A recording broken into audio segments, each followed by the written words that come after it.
Great to have Ian Castleberry joining the Wise Guys with us. And, of course, Ian's appearance is presented by David Creasman and D.C. Creasman Jewelers at 269 Tunnel Road. And, Ian, great to have you in, buddy. Hey, how are you guys? Man, we're doing pretty well. Always great to hear you. First things first, I want to get your thoughts on Fitzmagic. Ryan Fitzpatrick is calling it a career after 17 seasons, and it's probably about time. But, man, what a couple of final years he was able to have, buddy. I think this past season where it looked like he was going to be, was it the Washington Commanders? I can't even keep track of all the teams he's been on. That he was all set to be their starting quarterback and then got hurt. So, I mean, it was probably getting toward the end of his career anyway, even if he'd played healthy last season. But I don't know if it's physically he doesn't feel up to it, or he kind of looked around the league and didn't think he could get the same starting opportunity that maybe he had in years past. But what a career, and he's definitely provided some highlights, some memorable moments on the field over the past few seasons of his career, of an impressively long career. You know, the best quarterback for the Bills during their drought was Ryan Fitzpatrick. Even I'd say that even over Drew Bledsoe, he gave the Bills some great moments with not a whole lot of talent, and just a shame he couldn't quite maintain there. And he's still very beloved in Buffalo. I think the first tweet he got was after he announced retirement was from the Bills Mafia, and he certainly earned some special stars from Bills fans by coming to the Patriots playoff game when it was 0 degrees, and he watched the game without a shirt on, so he in the stands. So he'll always be remembered for that. But no, a guy that sadly never made the playoffs, but boy, he provides some great moments for the Dolphins. He did. I mean, he really just. I mean, the Dolphins. Yeah, I think about them. You think about the game that I can think of with Ryan Fitzpatrick is the final regular season game of 2019. The Dolphins go up to New England. The Patriots have to win to wrap up the number 2 seed and get a bye for the AFC playoffs. Kansas City is going to be the 3rd seed. You know, and the Dolphins got beat by the Patriots like 47-0 earlier that season. It was up in Foxborough, and Fitzpatrick had a great game, and the Patriots just did not play well defensively. I think they thought they were going to just win it easily, and Fitz threw a touchdown pass with like 20 seconds left to go, and that was Tom Brady's last regular season game as a Patriot, and that knocked the Patriots down to the number 3 seed. Kansas City goes to the number 2 seed, and Kansas City goes on and wins the Super Bowl. I mean, that game right there changed so many things. Tom Brady might still be in New England, possibly, if Fitz doesn't have that game. So he never made the playoffs, but he sure had some great wins. I think of against Buffalo, for Buffalo late in the Bills kind of exposed Tim Tebow. Tebow was on that great roll, and he came into Buffalo. Buffalo was really strong at the time, but they intercepted him like 3 times, and Fitz had a great game, and ended up beating Denver back in 2011, I think it was. So he certainly had some. The Dolphins.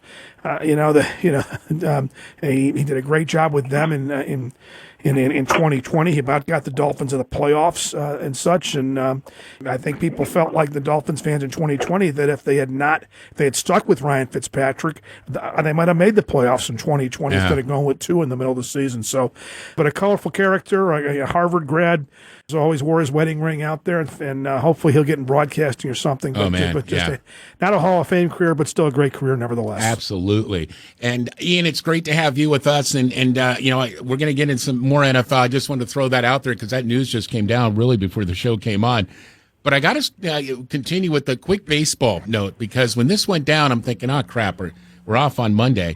So thank you for weighing in on Pham slapping Pederson over a fantasy football dispute. No glove slap, the real deal, hand across the face. Ian, what's going on here? Yeah, this is just a completely absurd story. When it came out first that there had been some sort of incident before the game during batting practice between 2 players, then it turned out it was Tommy Pham and Joc Pederson, and pretty quickly, C. Trent Rosecrans of The Athletic and Andrew Baggerly of The Athletic sussed out that this was a fantasy football dispute, which just doesn't seem possible. It sounds like a headline from The Onion or something that would be reported on April Fools. But sure enough, the reporters, they went to Joc Pederson after the game, and he was all too willing to say, yeah, that's really what this was about. It was a slap. There is video of it. It's from a distance, but you can see one player hitting another, and it looked slapping Tommy Pham slapping Joc Pederson across the left side of his face. And yeah, Pederson provided all of the details, saying it was a fantasy football league, and Pham was upset about the way Pederson was stashing players, using an injured reserve for players who weren't actually on IR, so allowing him to stash some players maybe that he shouldn't have been allowed to. And Pham upset because he thought it was going to cost him some significant money. And it turns out, you're wondering how much money. It sounds like, quite a few professional athletes were involved in this, some Major League Baseball players, and this was $10,000 a pop to participate in this league. And I think the losing team had to pay another $10,000.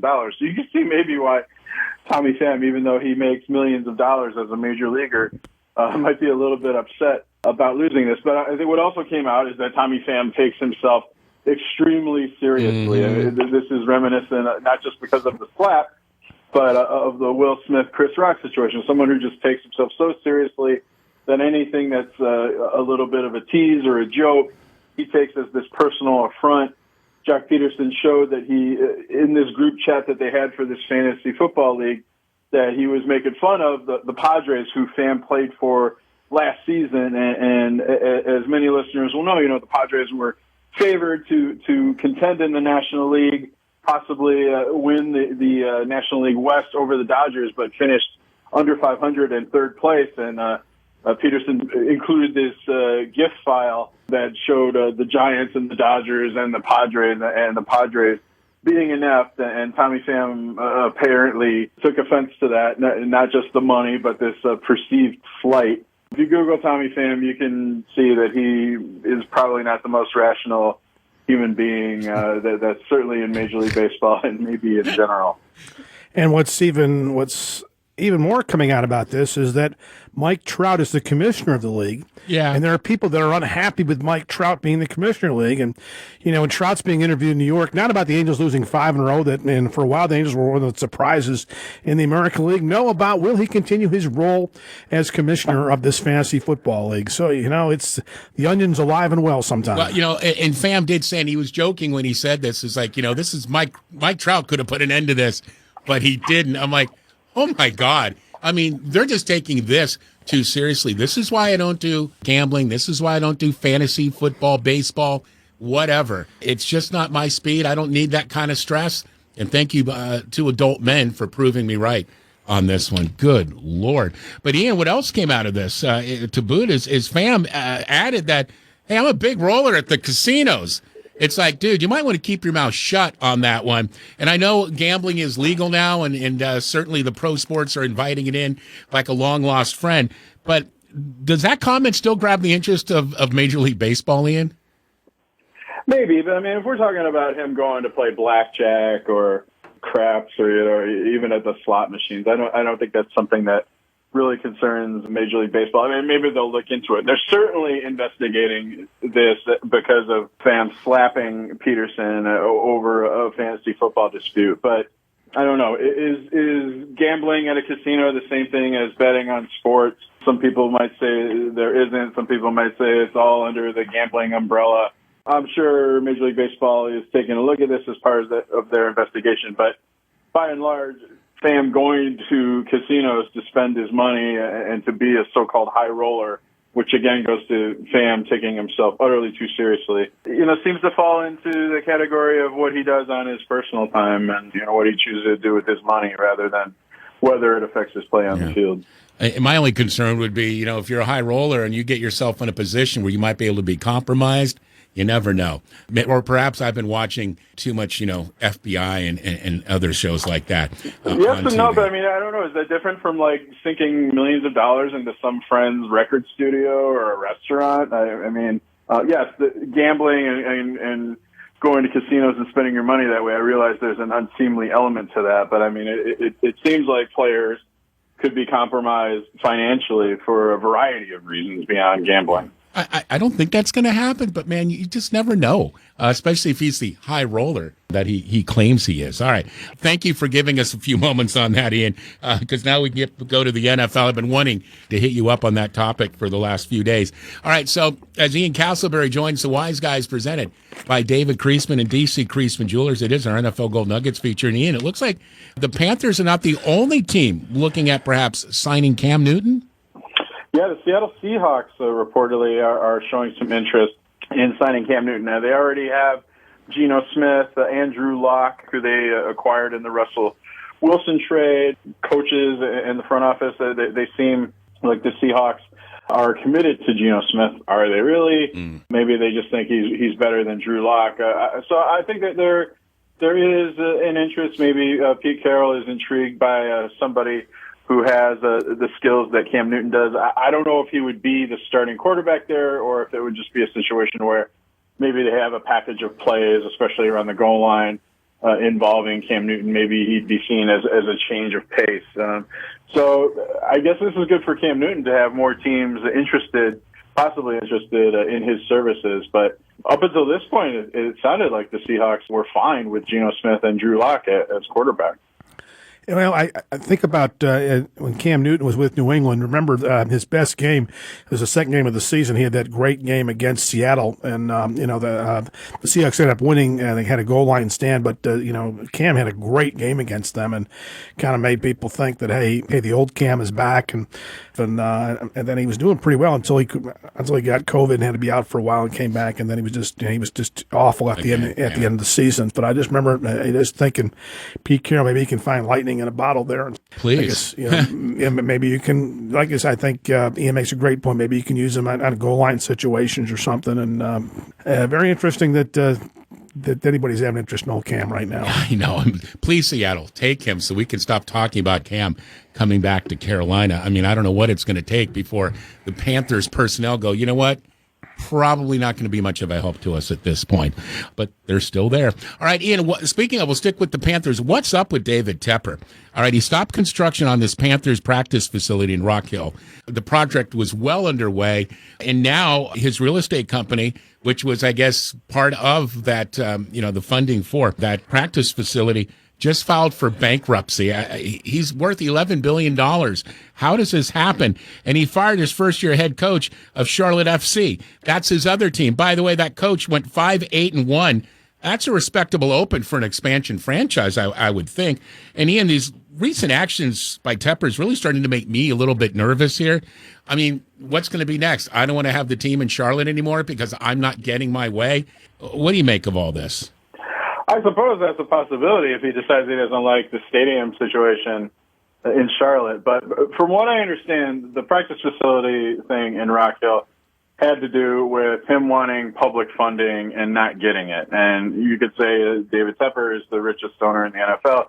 He should foot the bill for everything, anything and everything involving that practice facility. But if promises were made to him by Rock Hill and Rock Hill reneged on those deals, maybe that's what's going on. The fact that, from what I understand, the fact that he filed for bankruptcy was more about settling debts and obligations to contractors who hadn't been paid and so forth. And he created this real estate company separate from the Carolina Panthers. So from an NFL standpoint, I don't think it is considered a football situation, even though that facility was being built for the Carolina Panthers.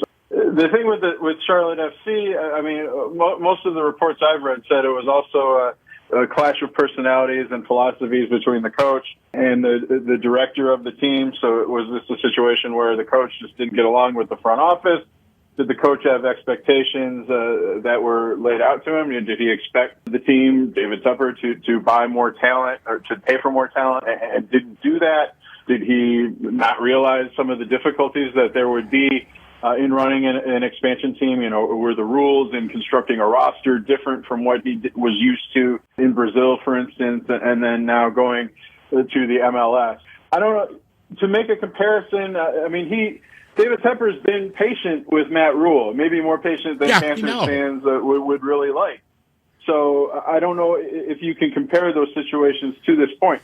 He hasn't treated Matt Rule the way he treated the Charlotte FC coach. I think the fact that, for instance, Deshaun Watson isn't the Carolina Panthers quarterback, maybe a sign that David Tepper isn't interfering as much as he could. But, I think this upcoming season is going to show a lot. If Matt Rule doesn't play or coach up to expectations, maybe David Tepper will think to himself, okay, I really need to get more involved.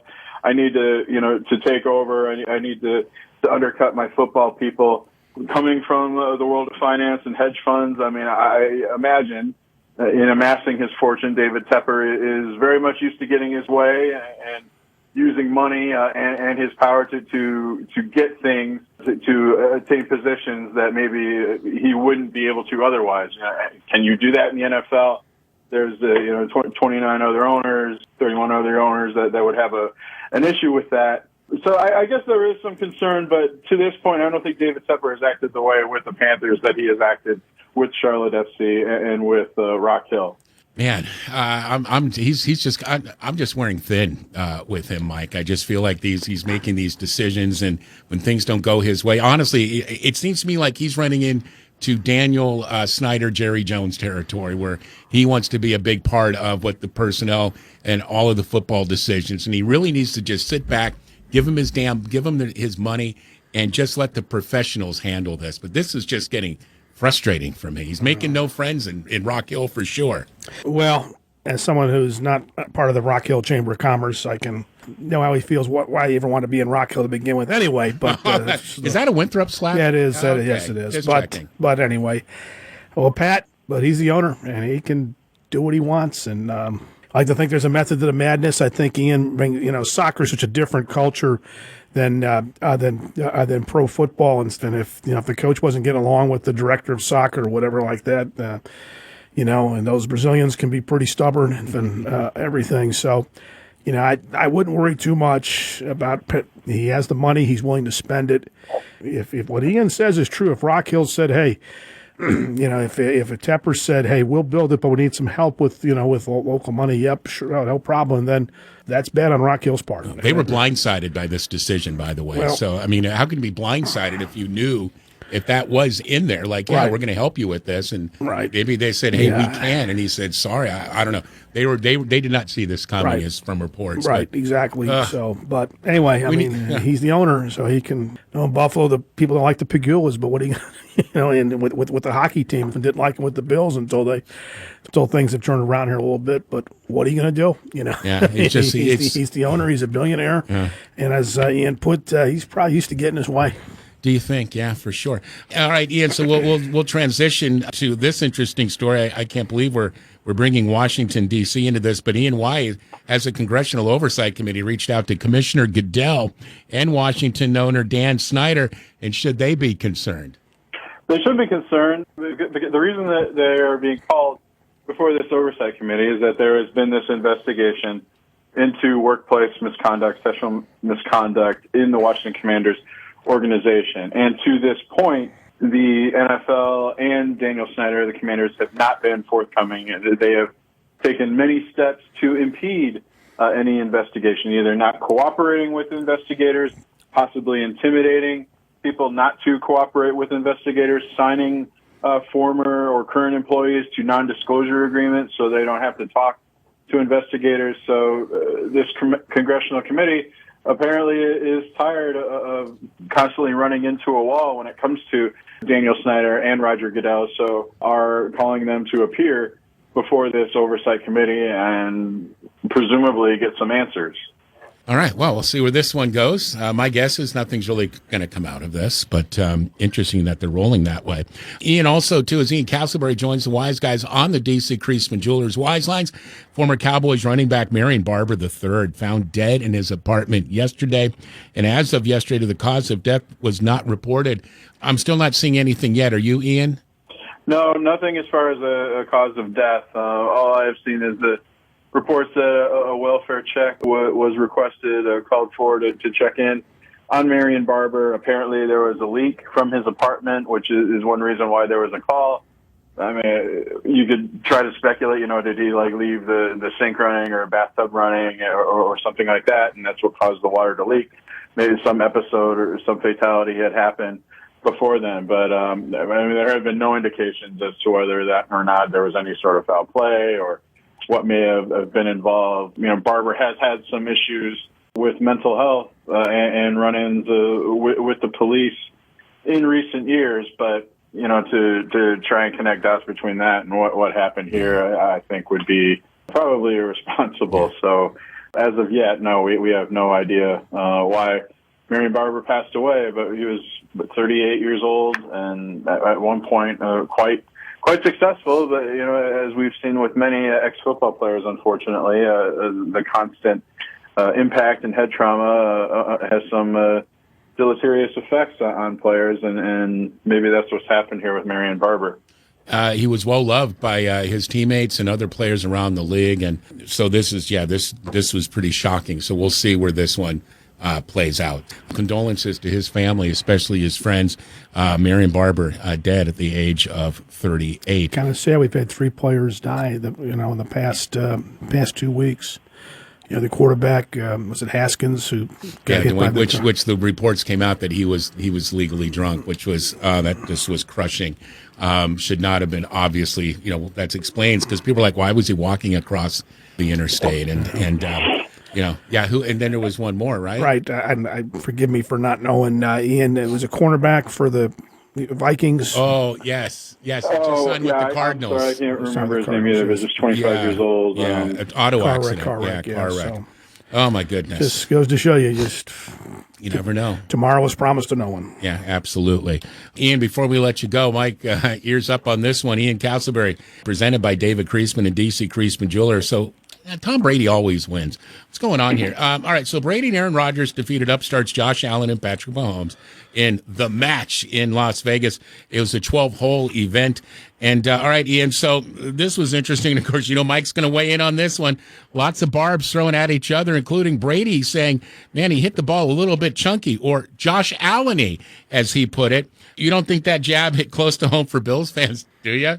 I don't know. I mean, I'm not a golf person. I don't play golf. From my understanding, a chunky shot means it got too much of the grass, right?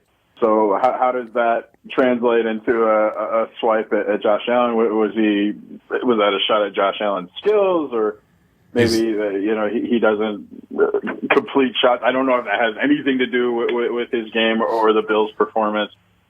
Curious what Mike thinks about that. Well, I think I've mostly been scratching my head here. Let's go to the Bills fan, and I will point out even the ESPN announcers on SportsCenter were like, wow, that was a bit harsh. I think he's saying that Josh Allen's a little bit chunky and everything. And as I pointed out at the start of the show, Josh Allen has gained more yards in one game than Tom Brady has his whole friggin' career. So I think Tom just needs to not worry about that. But anyway, it's just not just Tom Brady taking another shot at the Bills. But we're going to get his butt in the Super Bowl. I just want you to know right now. And this is what we're going to do. The Bills are going to crush Tampa in the Super Bowl, going to sack Tom Brady 6 times. And O.J. Howard, who the Bills picked up from Tampa, is free agent. O.J. Howard's going to catch 2 touchdown passes, be the MVP of the game. And then when people talk to the Bills about O.J., we won't talk about O.J. Simpson anymore. So that's my prediction. Wow, all right. Well, there you go. Does that satisfy you, Ian?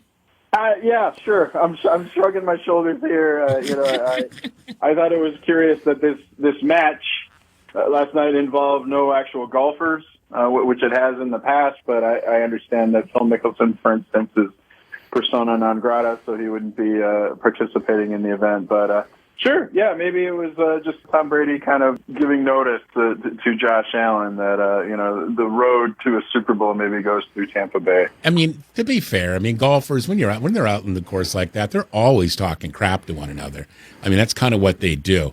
So is he making fun of Josh Allen's weight or his golf swing? We'll find that out. Hopefully, at a Super Bowl coming up in February. Revenge will be sweet. Yeah, Ian, you're the best, buddy. Always appreciate you. Ian Castleberry with Barrett Sports Media, and, of course, presented by David Creasman and DC Creasman Jewelers. Ian, we appreciate you. Have a great rest of the week. Okay, take care, guys. Enjoy your weekend. You got it. Thanks, appreciate you, buddy. There you have it. Ian Castleberry with the Wise Guys.